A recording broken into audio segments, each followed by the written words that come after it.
पण ही जी स्टोरी तुम्ही आता सांगितली ही प्रचलित जे रामायण आपण ऐकत आम्ही आलेले आहोत बरोबर. त्याच्यामध्ये तर शूर्पणखेला मुलगा होता आणि त्यात तो तप करत होता वगैरे तर हे नव्हतं.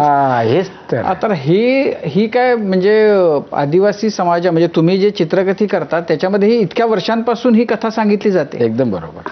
पण मग हा जो आता हातामध्ये जी चित्र काढलेली आहे हा कागद आहे का? कागद. अच्छा, कागदांवर. बरं. पहिले तर पानांवर करत होते ना, पण शिवाजी महाराजांनी आम्हाला राजर्षी दिला ज्यावेळी बाहेर काढलं आणि आम्हाला कोकणात पायथ्याशी त्यांनी बसवलं आणि तुम्ही आता जंगलामध्ये राहायचं नाही शिवाजी महाराज.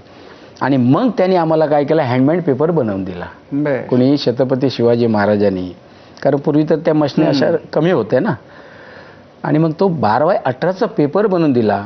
त्यानंतर मग खेम सावंत पण सावंतवाडीचे आले राजा, आणि ह्यांनी पेपर बनवून दिला. तुमच्या डोक्यामध्ये एवढं काय आहे, रामायण महाभारत सगळं आहे, तुमच्याकडे लिखित काहीच नाही, एकही शब्द नाही, वाचन नाही, कारण शिकलेलेच कोण नाही ना, परंतु तुम्ही उभयोग तुम्ही रामायण सगळं तिथं करताय आणि सगळं बोलताय, तर तुम्ही ते कागदावर आणा ना इकडे.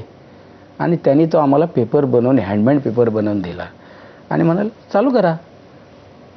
किती पेंटिंग बनवायची हो, कमीच कमी 5000च्या वर पेंटिंग ह्या लोकांनी बनवली त्यावेळेला, 400 वर्षापूर्वी 5000च्या वर. आजही माझ्याकडे 1000-1500 पेंटिंग त्या काळातले आजही आहेत.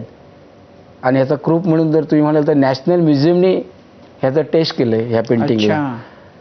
कधी 30 वर्षापूर्वीची गोष्ट सांगतोय. आणि त्यावेळेला मला त्यांनी सांगितलं की गंगावणे साहेब हे पेंटिंग जे आहे ना कम से कम 350-400 साल का आहे. हो, त्यावेळेला मला कळलं की इतकं जुनं आपल्याकडे ठेवा आहे. पण ती त्यांचे रंग वगैरे सगळे तसेच आहे, तसेच आहेत. हो, आहे तसेच कलर आहेत.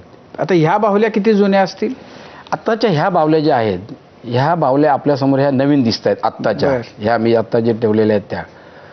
परंतु माझ्याकडे ज्या बावल्या आहेत, ज्या मी म्युझियममध्ये त्या डिस्प्ले केलेल्या ज्या आहेत, त्या किमान माझ्या माहितीप्रमाणे 500-700 वर्षापूर्वी असं माझं वैयक्तिक मत आहे. पण मग त्याला लाकडाला काही